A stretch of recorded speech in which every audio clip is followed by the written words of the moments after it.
आखिर हवाई जहाज सीधे क्यों नहीं उड़ते दोस्तों? अगर आपको लगता है कि हवाई जहाज एक देश से दूसरे देश तक जल्दी पहुंचने के लिए एक सीधी रेखा में उड़ान भरते हैं तो निश्चित ये आप गलत है, क्योंकि असल में ऐसा बिल्कुल भी नहीं है। क्योंकि हवाई जहाज सीधी रेखा में नहीं बल्कि कर्व्ड लाइन में उड़ान भरते हैं। आखिर क्यों हवाई जहाज सीधी रेखा में नहीं उड़ते? तो चलिए जानते हैं। अगर हम दुनिया के मैप पर ध्यान दें तो हमें यह साफ तौर पर समझ में आ जाएगा कि यूरोप से यूनाइटेड स्टेट्स जाने वाले सभी हवाई जहाज ग्रीनलैंड और नॉर्थर्न कनाडा के ऊपर से उड़ान भरते हुए जाते हैं, जबकि मैप के अनुसार इन दोनों ही जगहों का रास्ता एक सीधी रेखा में ही उड़ान भरने से बहुत आसानी से हो सकता है।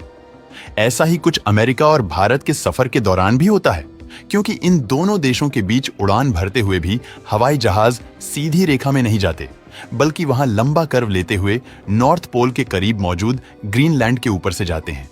अब आप सोच रहे होंगे कि जब सीधी रेखा में उड़ान भरने से अमेरिका से भारत बहुत ही जल्दी पहुंचा जा सकता है, हवाई जहाज अपने समय और ईंधन का खर्चा करते हुए इस तरह से कर्व में क्यों जाते हैं? तो इसका कारण बहुत ही सरल है, और वो कारण कुछ और नहीं बल्कि धरती का सर्कम्फ्रेंस है, जो कि पृथ्वी के पोल्स पर मौजूद हायर ऑनर लोअर लैटिट्यूड के मुकाबले पृथ्वी के इक्वेटर के चारों तरफ ज्यादा है। और वो इसलिए क्योंकि हमारे धरती का शेप गोलाकार है। हालांकि इस कारण के अलावा भी पृथ्वी का जेट स्ट्रीम्स भी इसके बड़े कारण हैं।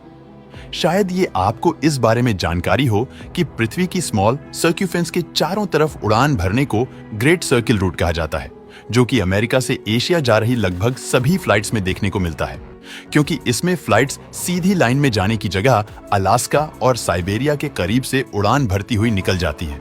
खैर, अब आपके मन में ये सवाल आना बहुत ही ज्यादा स्वाभाविक है कि क्या इस तरह से घूम कर आने से फ्लाइट्स का समय और ईंधन बर्बाद नहीं होता? अगर सच बोलूं तो इस तरह से मैं घूम कर आने से फ्लाइट्स का ईंधन और समय दोनों बच जाता है। ये कैसे संभव है? तो समझते हैं पॉइंट ए से पॉइंट बी तक सबसे जल्दी जाने का क्या रास्ता है?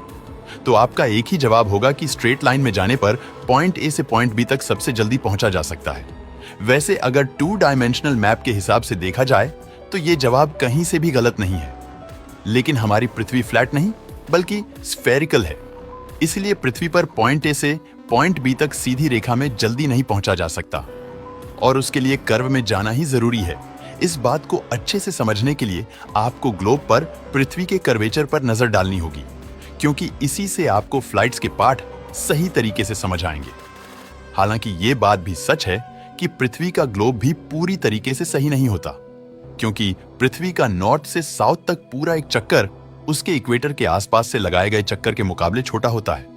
उसका कारण है धरती का अपनी एक्सिस पर घूमना।